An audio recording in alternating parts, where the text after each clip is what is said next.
Amen. La Bible, notre Dieu, c'est le Dieu des miracles. Amen. Bien. C'est le Dieu des miracles. Quand on parle de miracles là, Dieu est un Dieu des miracles.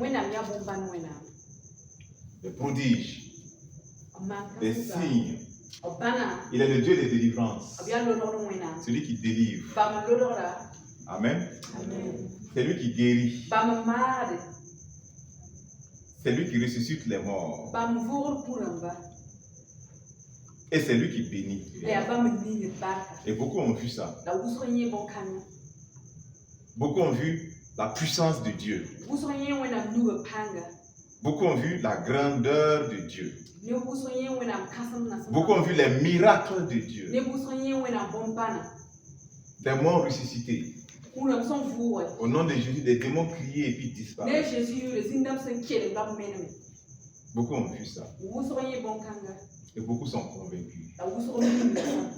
Ils sont convaincus. Ils ont été convaincus par la puissance de Dieu.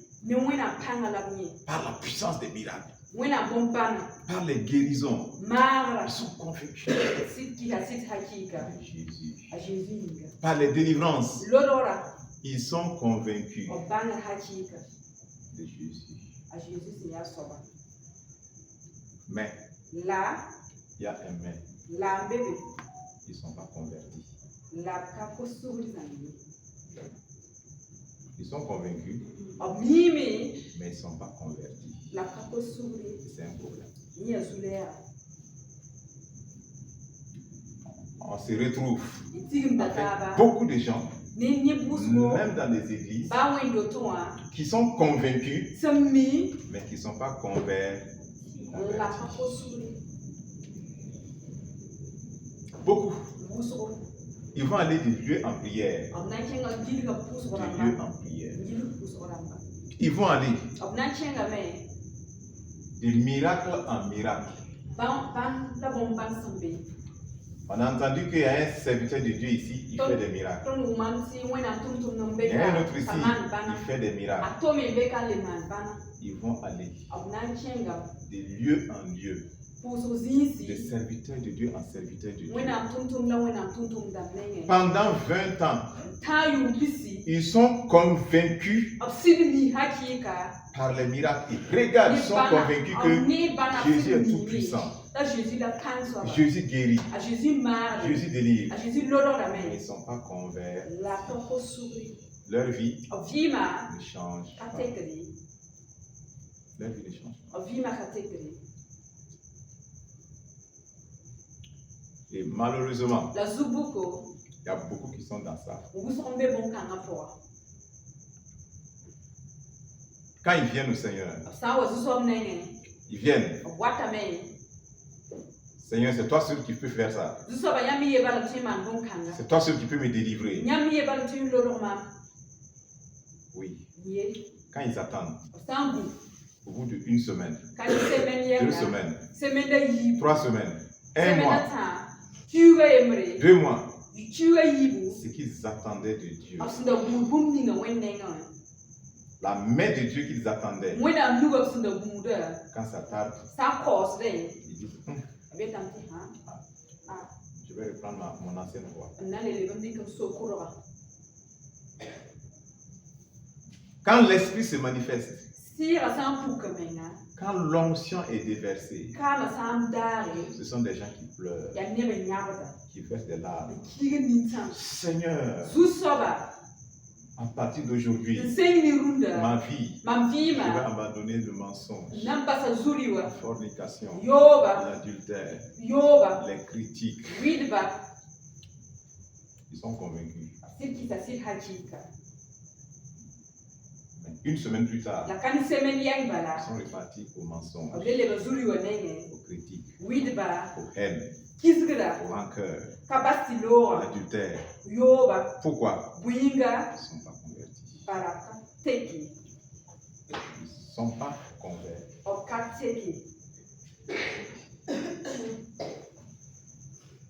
C'est dangereux. C'est dangereux. C'est plein. C'est plein au milieu des rangs. C'est plein. C'est rempli. C'est rempli. C'est rempli, je vous dis c'est rempli. C'est dangereux.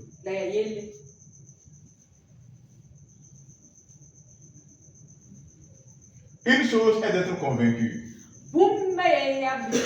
Une autre chose est d'être converti.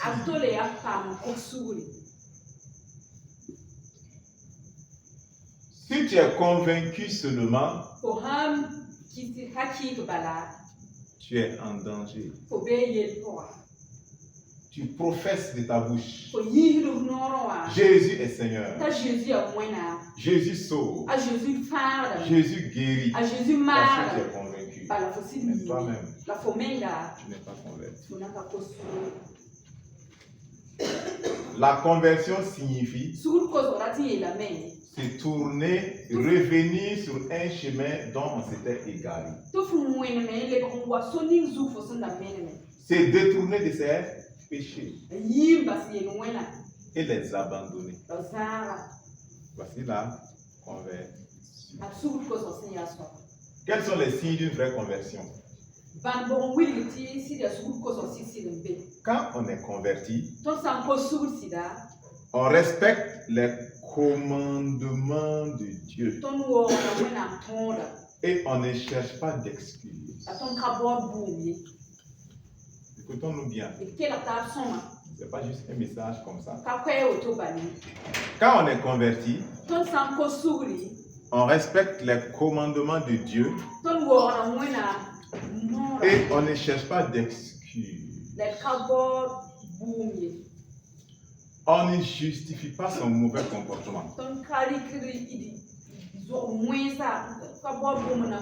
On cherche à se justifier. C'est-à-dire que ce n'est pas de ma faute. Dieu même voit. Ça, c'est la méchanceté.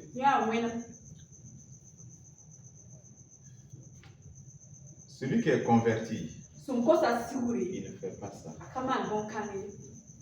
Quand tu vois quelqu'un essaie de justifier pourquoi lui il a fait ça, peut-être il a raison ou il a d'autres arguments, il justifie, il n'est pas converti.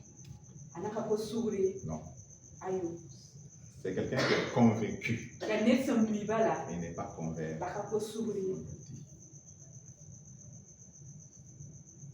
Il n'est pas converti.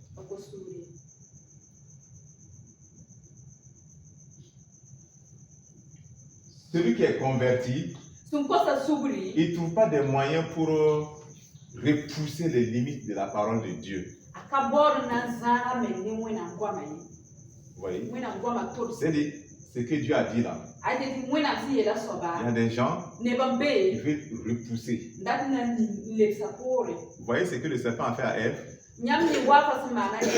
Est-ce que Dieu a-t-il réellement dit de ne pas mentir? Elle dit oui, oui. Elle dit non. Repousse un peu. Elle dit que Dieu dit de ne même pas toucher. Mais elle finit par toucher. N'en parlant même pas manger. Il ne faut même pas toucher, n'en parlant même pas manger.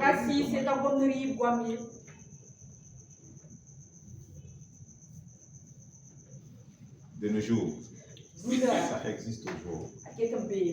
Vous pouvez repousser les limites de la parole de Dieu.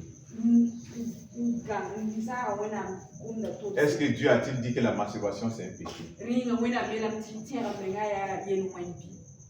C'est oui, c'est écrit où? Tu peux y aller. Ceux qui sont convaincus, ils vont vivre dedans. Ils ne sont pas convertis. Cœur n'est pas converti. Et c'est temps que nous vivons là. Les gens sur la terre devaient être en train de faire une repentance, demander pardon à Dieu, à chercher la face de Dieu, à chercher à vivre dans la sanctification, sans laquelle personne ne va voir Dieu. Mais au lieu de ça, Les gens sont distraits par le diable avec des futilités. Et quand la trompette va sonner, ils seront surpris. Ils seront surpris. Quand on est converti, les signes d'une conversion, on respecte simplement les commandements de Dieu. Parce qu'on sait que c'est la meilleure voie.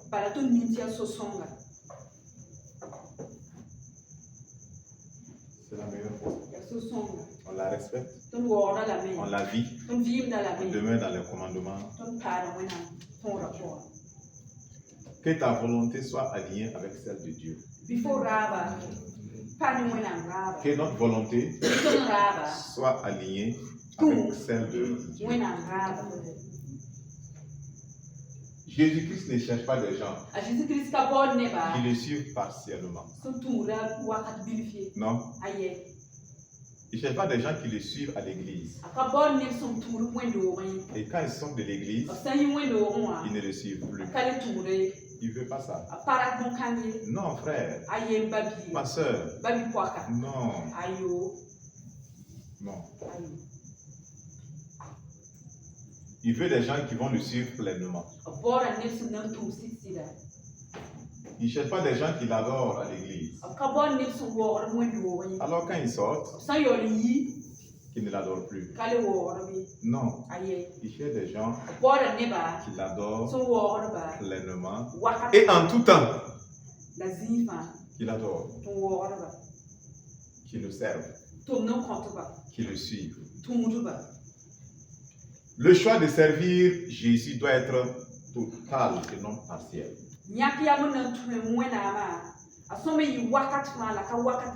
Notre engagement à vivre dans la vérité doit être total. Total. Face à la mort, notre engagement ne change pas. Face à la mort, notre engagement de suivre Jésus, de marcher avec Jésus, ne change pas. Elle ne change pas. Face aux difficultés, face aux problèmes, ton engagement de suivre Jésus, est-ce qu'il change? Ton engagement de vivre dans la sainteté, quand ça chauffe,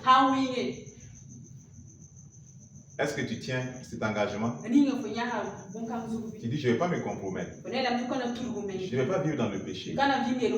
Et les difficultés viennent. Peut-être qu'il n'y a même pas à manger. Tu regardes. Et on te propose à manger, à prendre soin de toi, à t'entretenir. Mais tu vas vivre dans le péché avec la personne. Est-ce que tu tiens ton engagement?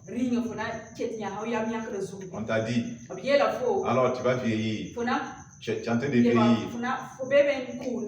Sans mari. Tu n'es pas marié. Sans homme. Au moins, il faut aller prendre une grossesse pour faire un enfant.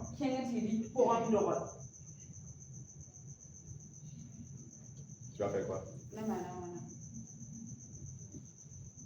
Tu vas faire quoi? Tu vas trahir Dieu. Ton engagement de vivre dans la sainteté pour aller au ciel, qu'est-ce que tu vas en faire? Qu'est-ce que tu vas en faire? Il y a une sœur qui m'a rendu son témoignage. Peut-être qu'un jour elle viendra ici. Peut-être. Elle est restée célibataire. Elle a étudié à l'extérieur, tout ça. Hein. Elle est venue. Elle travaille même dans les grands postes, tout ça. Elle est célibataire. C'est pas une jeune fille. Hein. Aujourd'hui, là. C'est pas une jeune fille. C'est une maman. Et une maman là en âge. Elle me dépasse. Largement. Largement, elle me dépasse là. Et on lui a dit, si tu suis Jésus, tu ne veux pas coucher avec un homme parce que tu n'es pas marié. Au moins, il faut faire un enfant. Comment faire un enfant? Tu dis que tu ne veux pas coucher avec un homme. Aujourd'hui, il y a ce qu'on appelle insémination.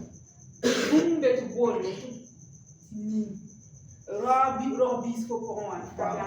Ça veut dire que prendre le sperme de l'homme, les hommes partent donner leur sperme à l'hôpital. Ils passent se masturber là-bas, on récupère. Et maintenant, on prélève ça. On vient maintenant mettre dans la femme. Et maintenant, il y aura fécondation. Mais comme tu dis, tu ne veux pas forniquer, coucher avec un homme, il faut aller, on va te faire ça, tu vas avoir un enfant. Elle m'a expliqué ça. Oui, mais lui là, c'est un diable. Hein? C'est une diablesse qui t'a proposé ça. C'est un agent du diable. Faire un enfant, c'est la fin du monde. Tu ne comprends pas les plans de Dieu? Il y a des gens, c'est leurs enfants qui les ont tués. Si? Si. Il y a des gens qui ont regretté finalement d'avoir fait cet enfant-là.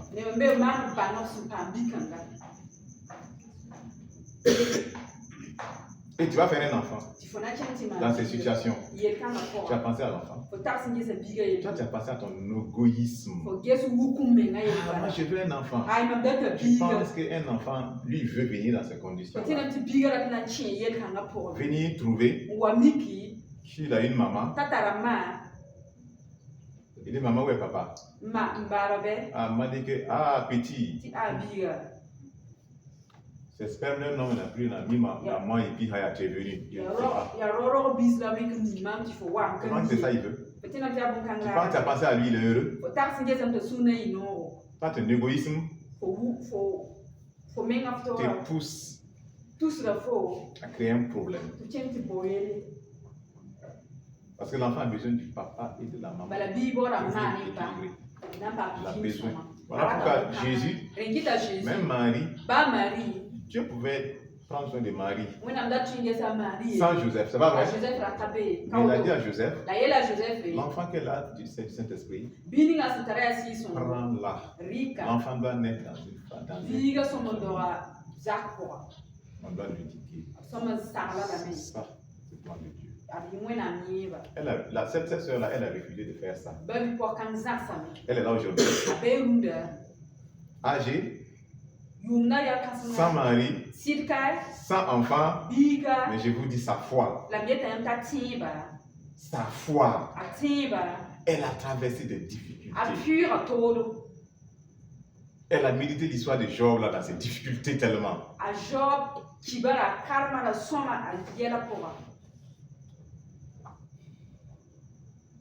Sans façon, elle tient dans son Seigneur. Elle tient.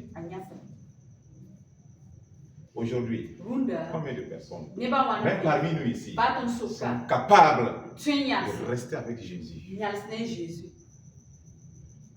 Même dans toutes ces situations. Ces gens de mamans, c'est des exemples pour les jeunes filles. Parce qu'aujourd'hui, les jeunes filles là, c'est des sap-sap. Même les jeunes hommes aussi. Hein. C'est vite. Si ça ne vient pas, on est tombé dedans. Combien de jeunes gens aujourd'hui, avant leur mariage, ils couchent ensemble?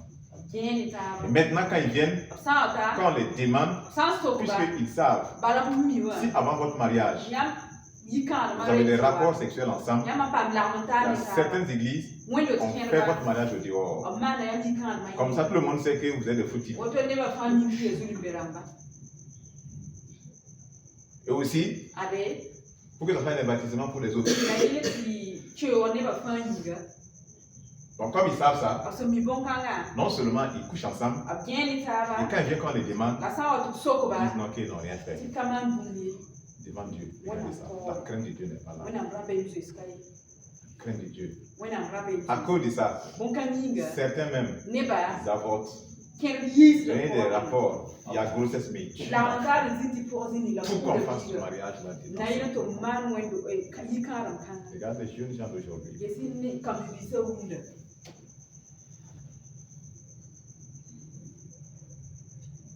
On est converti ou bien on est convaincu? Josué 24. 19 à 25.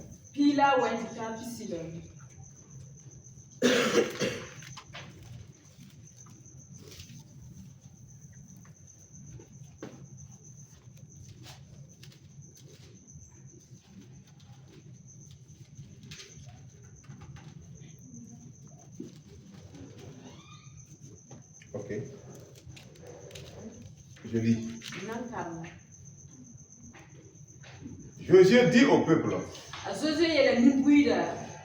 vous n'aurez pas la force de servir l'Éternel, car c'est un Dieu saint, c'est un Dieu jaloux. Il ne pardonnera point vos transgressions et vos péchés.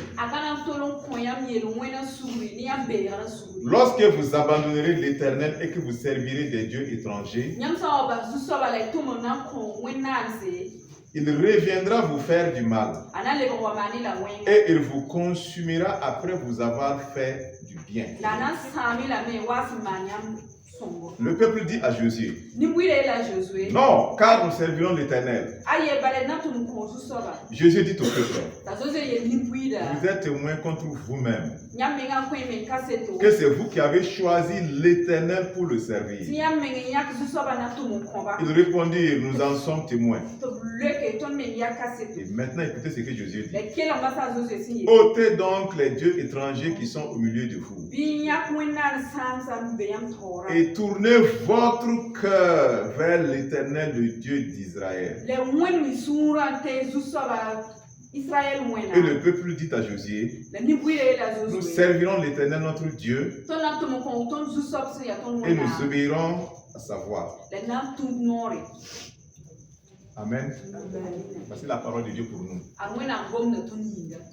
Josué, le successeur de Moïse. Dieu a utilisé Moïse pour libérer le peuple d'Israël de l'esclavage en Égypte. Pendant 40 ans, ce peuple-là, Dieu l'a conduit à travers le désert.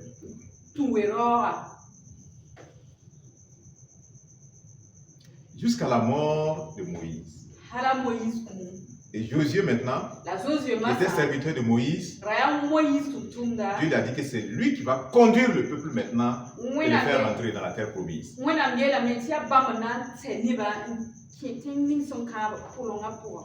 Josué dit au peuple, après 40 ans, je vous ai vu dans le désert. J'ai vu Moïse le. Il dit, vous là, c'est bien ce qu'il dit, verset 19. Vous n'aurez pas la force de servir l'Éternel. Vous êtes des plaisantins. Vous êtes des idolâtres. Je vois votre cœur. Vous n'aurez pas la force pour servir l'Éternel avec l'idolâtrie, avec ces plaisanteries. Car l'Éternel est un Dieu saint. Il n'est pas dans le péché. Il ajoute, c'est un Dieu comment? Jaloux. Dieu dit qu'il porte le nom de jaloux. Tu comprends? Et Dieu lui porte le nom de jaloux. Il ne partage pas sa gloire avec une idole.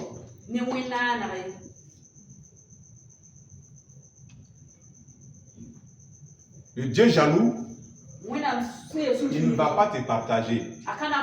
C'est ton cœur là. Écoute-moi bien, écoute-moi bien.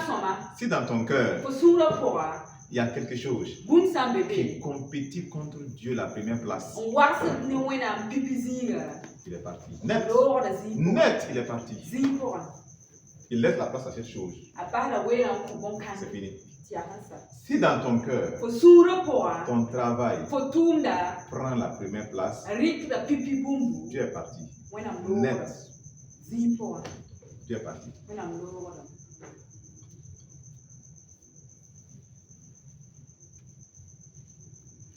Combien d'entre nous ici, si j'avais un rendez-vous, actuellement pendant qu'on est en train de prier, j'ai un rendez-vous pour une affaire de 10 millions. Combien d'entre nous, si on avait ça, on allait être ici? Non, soyons francs. Si nous pouvons répondre à ça, nous saurons si nous sommes des idolâtres, oui ou non. Nous saurons si nous sommes convertis ou bien nous sommes juste des convaincus.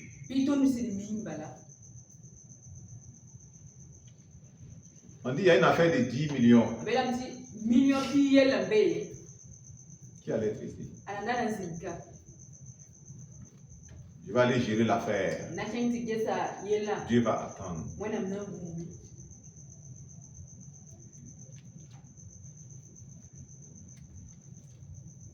Sommes-nous convertis? Ou sommes-nous juste convaincus?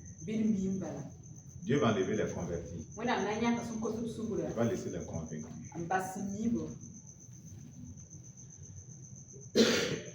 Il est jaloux.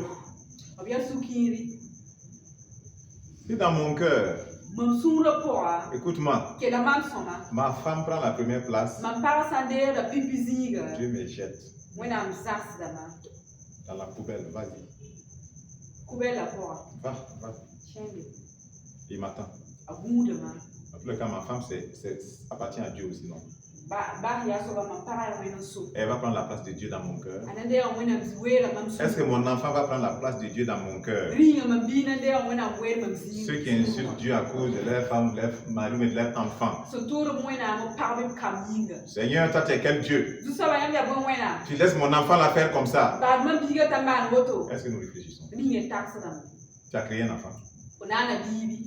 Tu sais comment on crie? Tu sais comment le cœur a été formé? Est-ce que je sais comment le cerveau a été formé? Je ne connais rien. Je ne peux pas créer. Dieu a envoyé des enfants au travers moi dans le monde. Il me les a confiés afin de les éduquer selon Dieu. Que je me lève, que moi je les aime plus que Dieu. Et à cause d'eux, je méprise Dieu.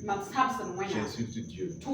Dieu a dit quoi? Il dit Élie, d'où viens-tu que tu honores tes enfants plus que moi, Dieu?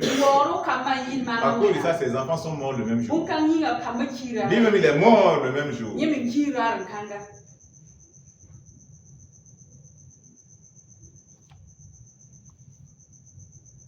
Dieu qui a créé, qui aime mes enfants plus que moi. Si je les donne la première place, la place de Dieu, je suis quoi? Un idolâtre. C'est ça l'idolâtrie. Les gens pensent que c'est juste prendre des voix adorées, prendre des trucs adorés. C'est pas ça seulement l'idolâtrie. C'est pas ça. C'est pas ça. Aujourd'hui, l'idolâtrie qui tue beaucoup là, c'est qui est dans le cœur. Dans le cœur.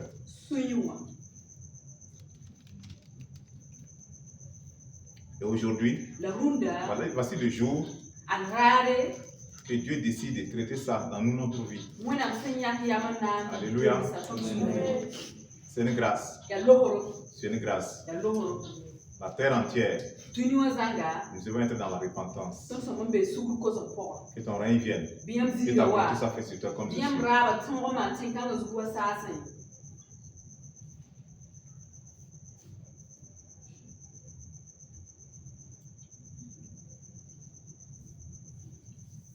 Lorsque vous abandonnerez l'Éternel et que vous servirez des dieux étrangers, il reviendra vous faire du mal et il vous consumera après vous avoir fait du bien.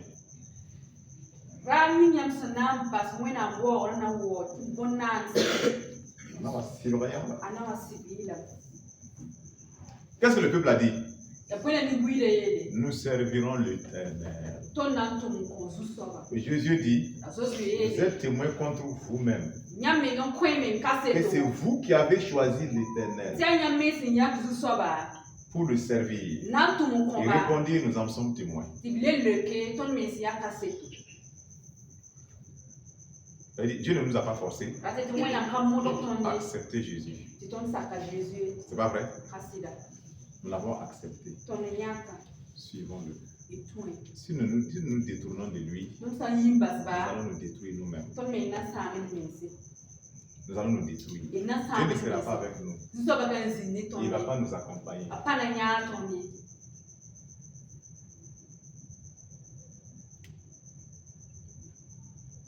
Parce que Jésus connaissait leur cœur. Il dit ces gars-là, imaginez-vous, pendant 40 ans, ils ont quitté l'Égypte. Ils sont sur la route. Malgré les miracles qu'ils ont vus, la puissance de Dieu, il a séparé la mer Rouge en deux. Le rocher, ils ont tapé, l'eau est sortie à 2 reprises. Ils disent qu'ils veulent manger la viande. Il n'y a pas de viande. Oui, tu nous envoies ici, il n'y a pas la viande. En Égypte, on mangeait la viande. On mangeait les concombres et les choux. Toi, tu nous envoies dans un désert affreux. Ils ont murmuré. Dieu a entendu. Dieu a envoyé les cailles. Dieu a envoyé les cailles. Ils ont mangé. Ils ont commencé à faire diarrhée. Ils ont vu tout ça, hein? Ils ont vu tout ça. Ils ont vu la main puissante de Dieu sur leurs ennemis. Ils ont vu aussi, quand ils ont vécu dans l'impudicité, 23 000 sont morts. Du coup, manger, se lever pour se divertir, coucher au hasard, 23 000 sont morts. Du coup,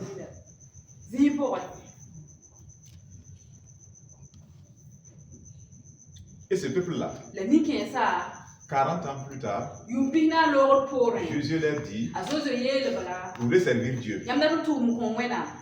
Ôtez quoi? Les idoles. Comment on peut comprendre ça? Des gens qui ont vu ça, la puissance de Dieu, ils ont vu la gloire de Dieu, ils ont vu le feu la nuit qui les conduisait, ils ont vu la nuit et le jour qui les couvrait pour que le soleil ne les frappe pas.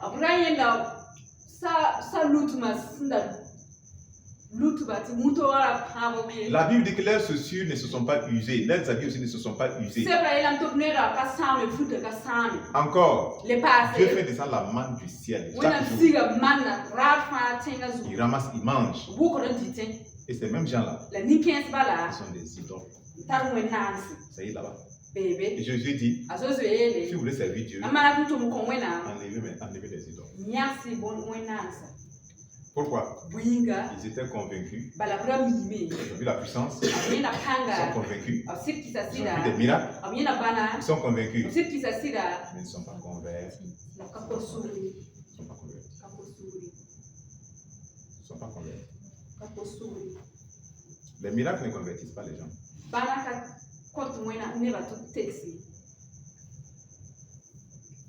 Ça peut les aider. Tourner vers le Seigneur. À manifester, avoir la foi. Pour pouvoir maintenant recevoir le message et être sauvé. Se convertir réellement.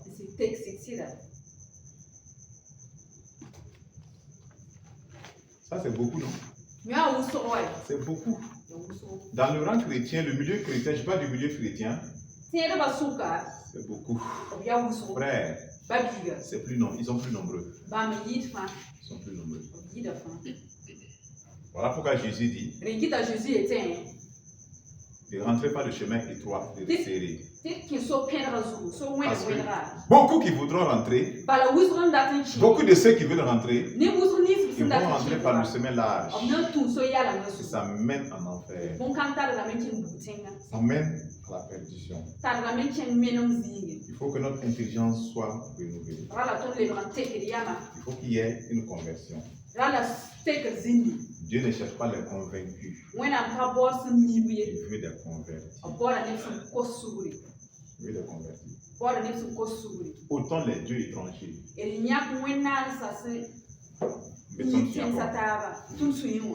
dieux étrangers dans notre cœur. Les idoles sont les idoles. Autant les notre cœur. Tu vois, l'amour du monde qui est toujours là.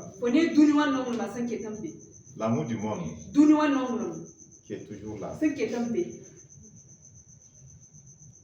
Il faut qu'il soit ôté. Sinon, il va te détruire.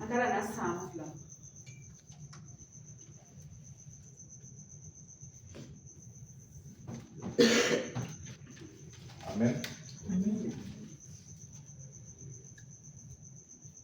Sommes-nous convertis, n'est-ce pas? Nous sommes convertis. Alléluia. Si nos têtes doivent tomber comme Jean-Baptiste, on va assumer. C'est sûr.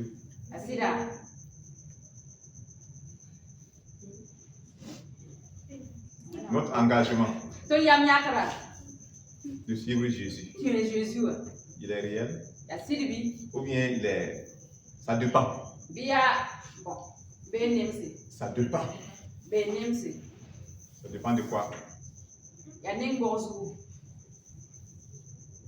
Quand c'est chaud, est-ce qu'on va abandonner Jésus? Est-ce qu'on va abandonner la prière? J'ai posé la question. Certains d'entre nous, on était repartis en arrière. On avait abandonné la prière. On avait abandonné Jésus. Ça veut dire quoi? On est converti ou bien on est convaincu?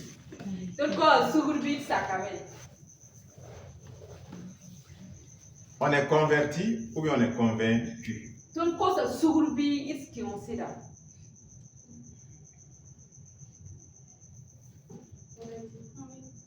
Hein? Amen. Quand on est converti, réellement, c'est le commandement de Dieu, notre nourriture. La parole de Dieu est notre nourriture. Un nouveau cœur. Un nouveau cœur qui aime Dieu. Je te dis qu'il aime Dieu, qui a soif de Dieu, qui aspire aux choses de Dieu. Frère, regarde. C'est l'Esprit de Dieu qui est en nous, qui nous donne l'appétit des choses de Dieu. Un enfant qui est né, un bébé qui est né, l'heure qui suit, si on lui donne tété là, l'enfant sait, l'enfant tête. On ne les force même pas, il réclame ça. Quand tu es né de Dieu, effectivement converti, tu as une faim pour la parole de Dieu. Tu veux manger la parole pour grandir. Tu veux prier. Même si tu ne sais pas, tu dis, ah, comment on prie? Tu cherches les choses de Dieu. Quand il y a prière, tu aimes, toi-même tu es prêt à aller. Et si vous dites de faire témoignage, vous allez voir que chaque jour, c'est nouveau qu'on va faire de témoignage chaque jour. Et tous les jours, il y a quelque chose de nouveau. Qui découvre, il vit avec Dieu. Il veut témoigner de tout. De tout. C'est quelqu'un qui est converti. Quelqu'un qui est convaincu, il va chanter Alléluia. Hein? Il va danser. Il va donner même des offrandes. Mais c'est juste un convaincu. Quand ça tarde, les vierges, les 5 vierges folles là, quand ça tarde là, ils se rétractent. Ils disent, oh, tu ne comprends pas l'affaire. Depuis là, Dieu n'agit pas. Dieu n'a pas agi. On m'a dit qu'il va agir. Alors, pourquoi il n'a pas encore agi? Ce n'est pas un converti. C'est un convaincu des miracles de Dieu. Ne soyons pas dans ce cas-là. Ne soyons pas dans cette situation-là. L'heure est critique. L'horloge prophétique. Écoute, lis-leur sur l'horloge prophétique.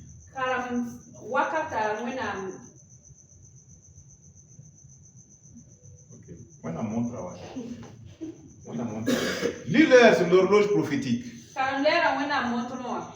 Frère, tu vas pleurer. Il n'y a plus de temps. Ne pense pas qu'il y a du temps. Il n'y a plus de temps. Il n'y a plus de temps. C'est quoi tu veux célébrer? C'est quoi tu veux célébrer? Il n'y a plus de temps. Et toi, tu te fais du temps. Là où Dieu dit qu'il n'y a plus de temps, toi, tu dis qu'il y a du temps. Tu n'es pas aligné avec Dieu. Tu n'es pas aligné avec Dieu. Et vous savez, rien ne sera différent. Même ceux qui disent qu'ils sont en train de traverser. Ils appellent ça la traversée. Tu es en train de traverser pour aller dans une autre année, c'est ça? Ils sont en train de traverser. Voilà. Et des gens, sans comprendre les choses, ils suivent simplement. Ah oui, c'est une nouvelle année. Ah, mais veux le meilleur. Allez, ceci, cela, ceci, cela. Bon. Arrêtons le vacarme. Rien ne sera nouveau. Si tu traverses avec les mêmes démons là, rien ne sera nouveau. Traverse avec eux, voir. Si tu traverses avec les mêmes péchés, qu'est-ce qui sera nouveau? Pourquoi flatter les gens? Disons-nous, repentons-nous. Depuis combien d'années on est là, ça, mais quoi? Depuis combien d'années? Je peux te dire déjà, même sans être prophète, que le 1er janvier là, les gens vont mourir. Le 2, les gens vont mourir. Le 5, des gens en ont fait meilleur vœu. Vont mourir.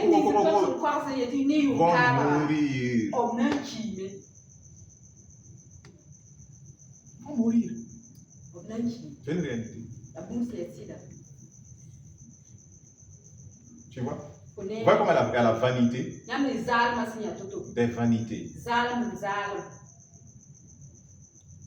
Rien ne sera nouveau pour quelqu'un qui ne s'est pas repenti.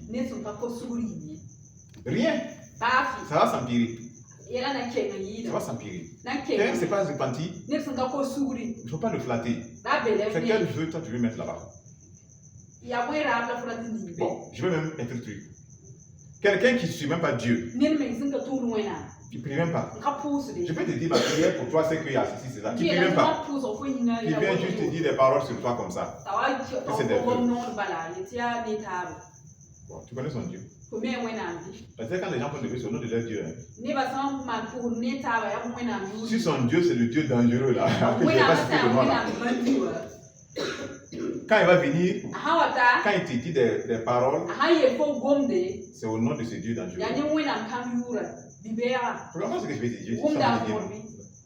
Et ce Dieu-là, il ne bénit pas. Hein? Ce Dieu dangereux n'a pas de bénédiction. Hein? Quand il dit que tu prospères, là, ce Dieu dangereux-là comprend que il doit te maudire et te maudit. Te maudit. Tout ce que dit Dieu. Mais tu ne dis pas qui est son Dieu. Mais toi-même tu connais son Dieu.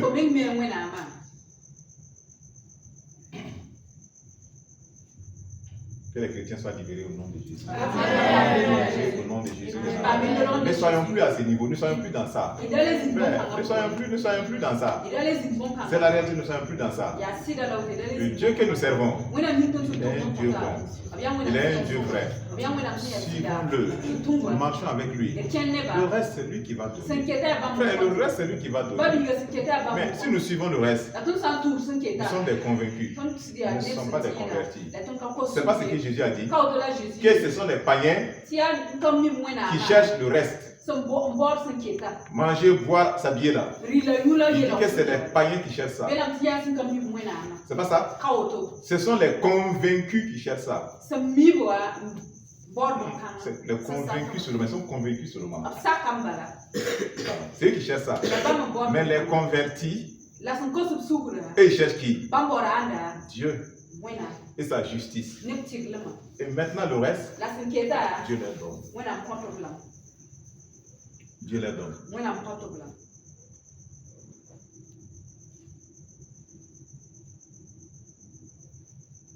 Vaut mieux même s'il le faut, vivre dans la pauvreté en marchant selon Dieu que de vivre dans l'abondance en étant dans le péché.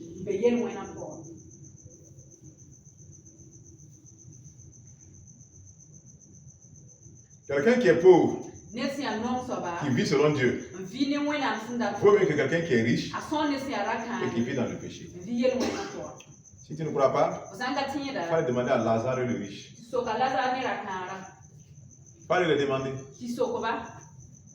Le riche va te dire où il est. Lazare va te dire aussi où lui il est.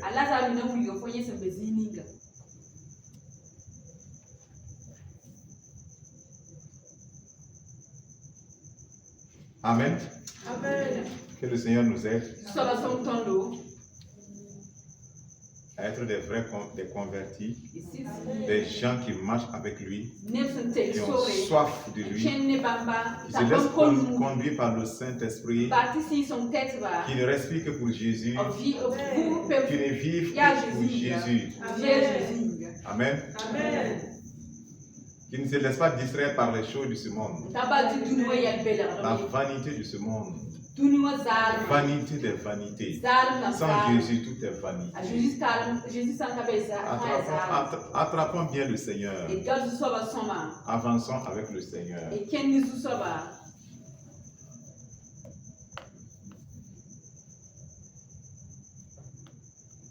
Amen. Je regarde si on peut poursuivre toujours. D'accord.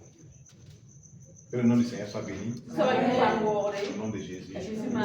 Si je continue, il y a encore 1 heure de temps. Amen. Donc on va prier. Donc rendons grâce à Dieu. Toutes choses. Au nom de Jésus.